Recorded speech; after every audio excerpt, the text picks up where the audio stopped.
responsibilities towards allowing the private sector to be the engine that they are and should be, and all of us would benefit. I think His Excellency just gave all of you a compliment. He called you hustlers. He says you're doing things better than the pipe. Yes, give yourselves a round of applause. Mr. President, you're so, so encouraging always. I've got one other question, and I want to talk about, when I wake up in the morning and I have to check, can you believe social media I am honored now to welcome His Excellency, the President of Rwanda, Paul Kagame. So please join me for a fireside chat.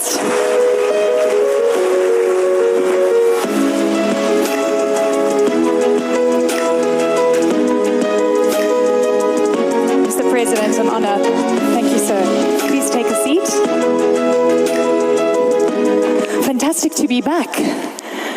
You're welcome. Thank you. I always feel very welcome here, and it's interesting to come at this time in the world. We've seen so many cycles, but I have to say, possibly nothing like this has ever happened in the global economy. And I'm wondering how you are looking at not only the short-term trends, the long-term trends, but also, we know the old adage, within every crisis, there's always opportunity. And there's a lot of agency on the continent that we haven't seen before. So how are you weighing things up? And what do you think the moment calls for the African continent and for you in Rwanda? Well, thank you, Eleni, and welcome to Kigali.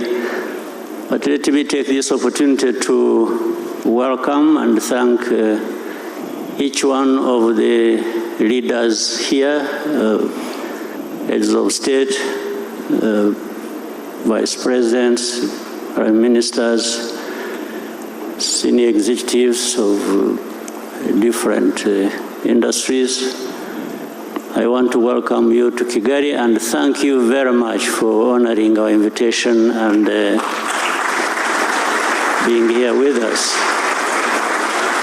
Of course, I want to thank Amir and his team, Jeune Afrique, for having thought of this idea to bring people together in this manner that has been operational for a number of years. I want to appreciate the work they are doing and also the comments Amir made earlier, which really encapsulate all that we need to say and maybe best on to do a number of things. So I thank you all for being here. Thank you very much. Now, back to the question. There will always be crises. You have had centuries of different things happening. We had slave trade, we had colonial times, then there are wars, then there are pandemics, then there are all kinds of things. They will happen all the time. It's a matter of time, and there are these cycles that.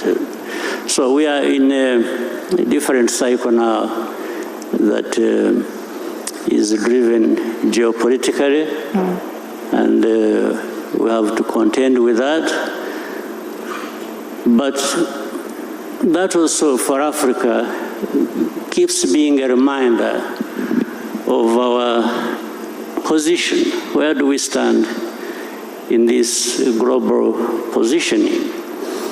And we have had many people contribute ideas and very accurately educating us what we need to do and what we need to be thinking about.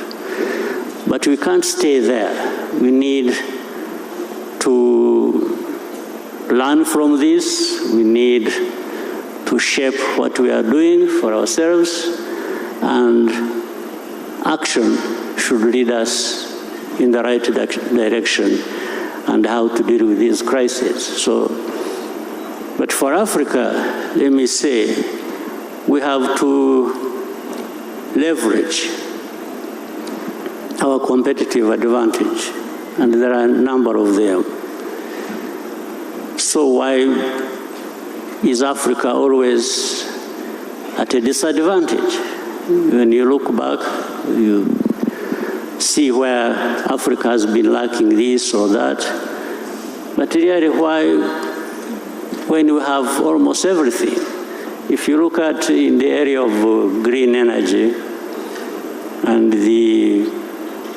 this continent is home to 60% of solar potential. 60% is home to that. Africa is home to that. Then if you look at the critical minerals that I talked about, all of them, or the majority, are on the continent for making batteries and so on and so forth. And different powers are fighting over that. But Africa, that has a lot of that, is silent or losing most of it cheaply to those who have the power and know what they want to do. Look at human capital. In terms of human capital, Africa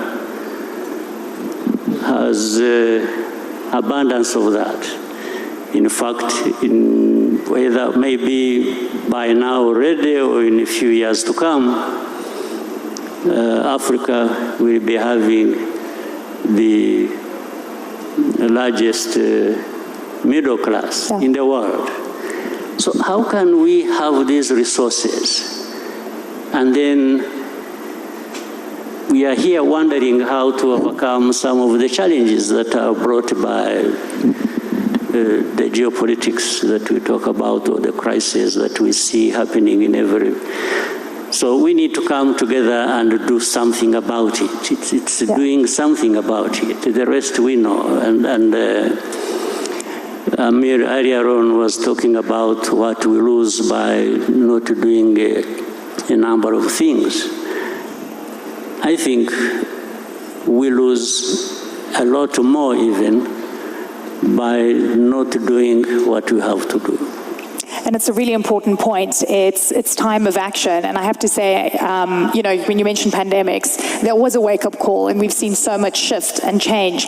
But, you know, watching what's been going on with the way African leaders have been approaching bad deals that are getting on their table. I mean, Zimbabwe, Zambia, as well as Ghana, saying no to mineral deals because it was about extraction in return for healthcare programs and so forth. And frankly, I'm sure a lot of you in the room know that you've been very vocal about the kind of bullying tactics, the coercive tactics that have been used by the West, specifically the US. And at this point in time, we know that Africa is still being viewed as a place where people can extract, but African leaders are saying no. Also threats about sanctions consistently, not only against African nations, but other countries. Rwanda yourselves are dealing with US sanctions since March this year with the issue regarding the DRC. Take me through how you're dealing with this new geopolitical tension where there's a belief that might is right and the big can control, you know, everyone else. Well, it's a crisis in a sense, but brought about by the same thing, Africa not leveraging our capacity, our potential, our, you know, energy of the people of our continent is just locked out there.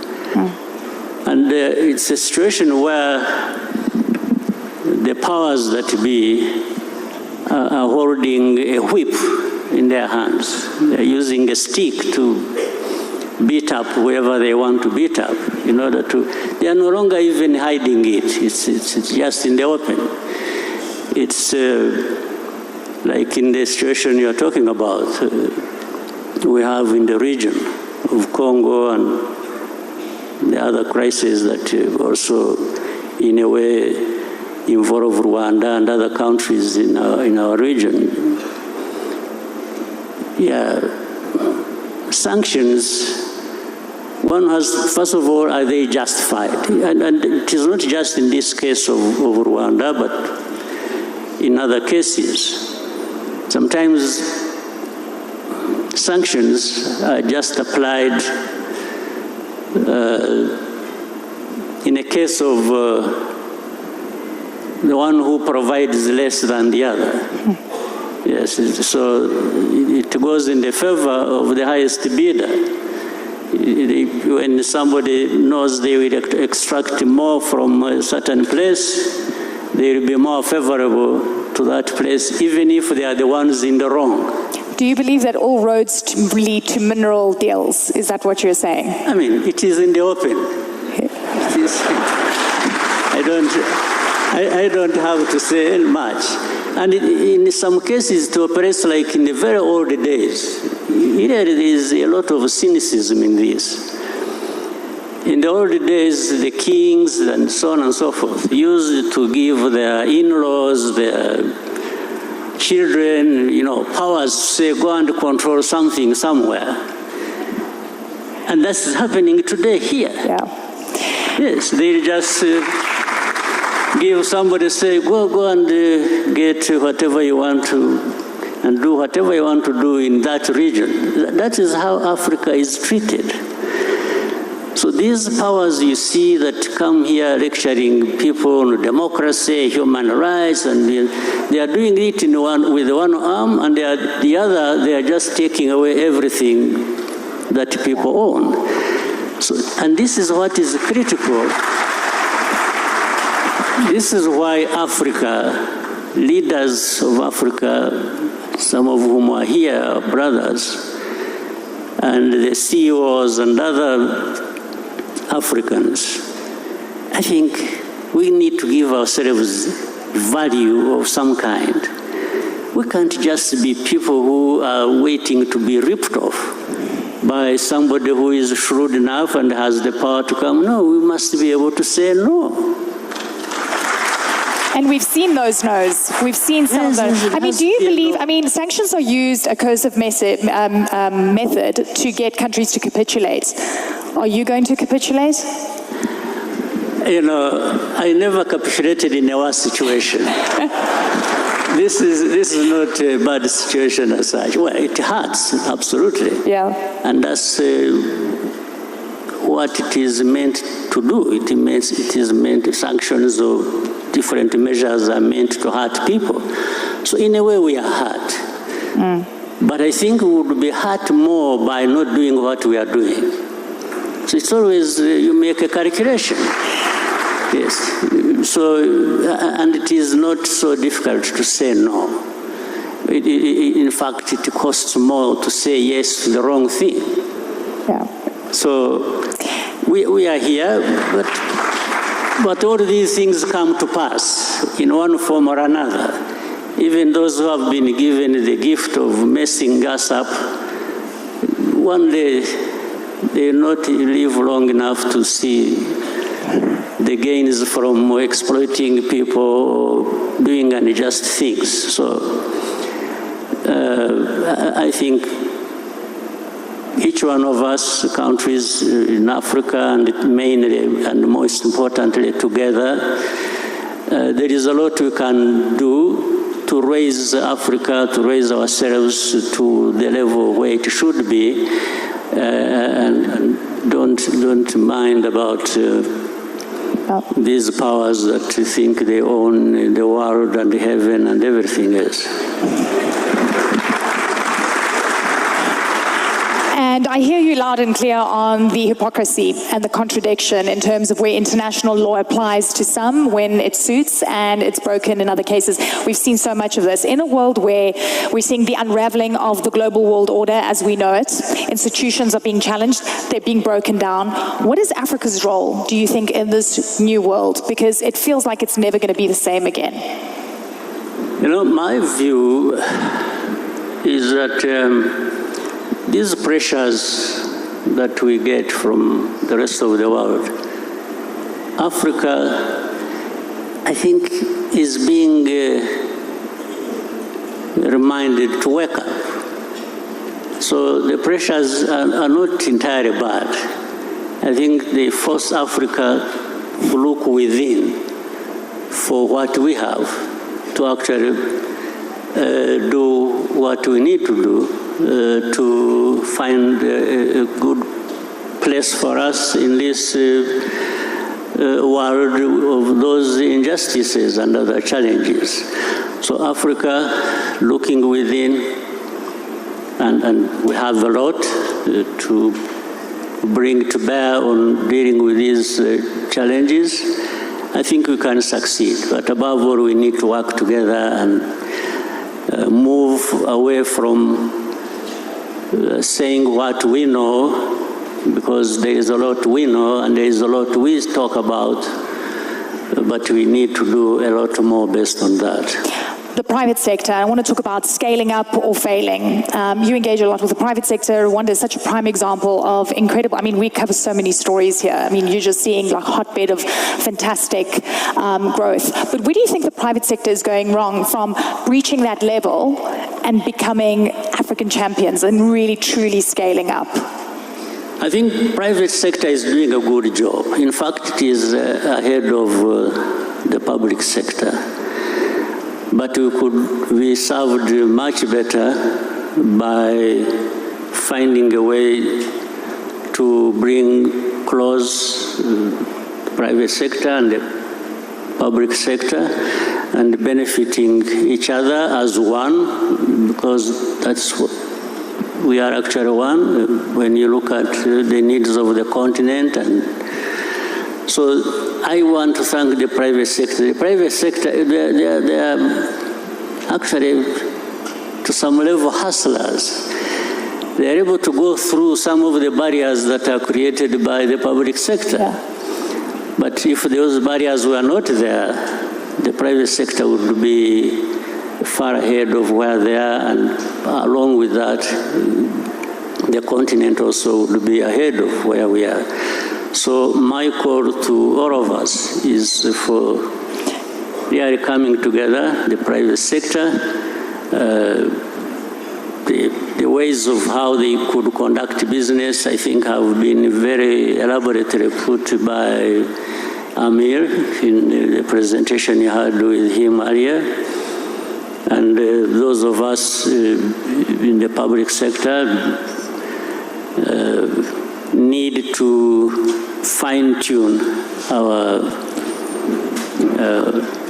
responsibilities towards allowing the private sector to be the engine that they are and should be, and all of us would benefit. I think His Excellency just gave all of you a compliment. He called you hustlers. He says you're doing things better than the pipe. Yes, give yourselves a round of applause. Mr. President, you're so, so encouraging always. I've got one other question, and I want to talk about, when I wake up in the morning and I have to check, can you believe social media to get an understanding of what leaders are thinking? And a lot of the time, it lacks decorum. It's shocking. You guys know who I'm talking about, right? Yeah, I don't have to say it. What do you think of the way global leaders, the strongest leaders on this planet, are speaking right now? I'm sure do you wake up and check what people are saying? On social media? Do you get shocked? What shocked you the most? There's a lot. I have become immunized to shocks. But social media is very interesting. It brings equality in some sense of presentation of ideas and feelings, and it has really, media has been democratized. I think it is important. Everyone can express themselves, and they will be heard. If you are wrong, there will be somebody to tell you, say, no, that's not right. And when it is right, then people will say, wait a minute, I think there is a point here that we should be thinking about. So it has been so open that we have gone beyond having this narrow sense of being guided into things without sometimes thinking, or we are conditioned to believing even what is not right just because it has been said by somebody in the media. So it has sort of opened up space for everybody.